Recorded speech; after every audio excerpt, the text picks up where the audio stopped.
ازيكم؟ الايام دي حاسه ان انا فرحانه قوي، حاسه ان انا فرحانه فرحه الفائز في حاجه، اتكرمت في حاجه فبحتفل. ساعات بمشي في طرقه الشقه لوحدي كده بضحك لوحدي وبشاور لناس خيالات. حاسه ان انا مصطفى وسريع قوي في الايام دي، مش عارفه والله بجد. حاسه ان انا بعمل حاجه او مثلا فزت في حاجه، خدت جائزه في حاجه، في اعمال معينه، فيديوهاتي دي طلعت الاولى على المنصه. ده احساسي، لكن في الحقيقه انا 3 لايك و2 اشتركوا الاسبوع ده ومحدش كلمني ولا كرمني ولا اي حاجه.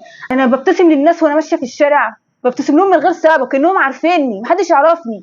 انا مش عارفه ايه اللي حصل لي بجد، انا مش عارفه. يعني دلوقتي بكلمكم ومستنيينكم تباركولي تقولوا لي الف الف مبروك على ايه؟ حاجه في خيالي، حاجه في خيالي. انا حتى بكلمكم وانا حاطه رجلي على رجلي دلوقتي، انتوا متخيلين؟ كل شويه يتصلوا بيا تعالي صلاه كرامي، تعالي صلاه كرامي، ماسكه تماثيل. مش عارفه، انا بمسك المكوه والمعلقه، مش عارفه في ايه.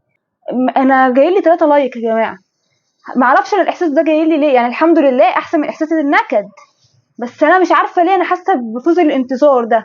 المفروض يعملوا لي كنبه الايام دي 1 2 3 المركز الاول اقعد عليه. الحمد لله طبعا احسن من احساس النكد، الحمد لله. بس اقول لكم في الحقيقه الحمد لله على كل حاجه والله. يعني اهم حاجه الصحه والستر. هو انا كده داخله على مرض نفسي ولا في ايه بالظبط؟ حد يشرح لي.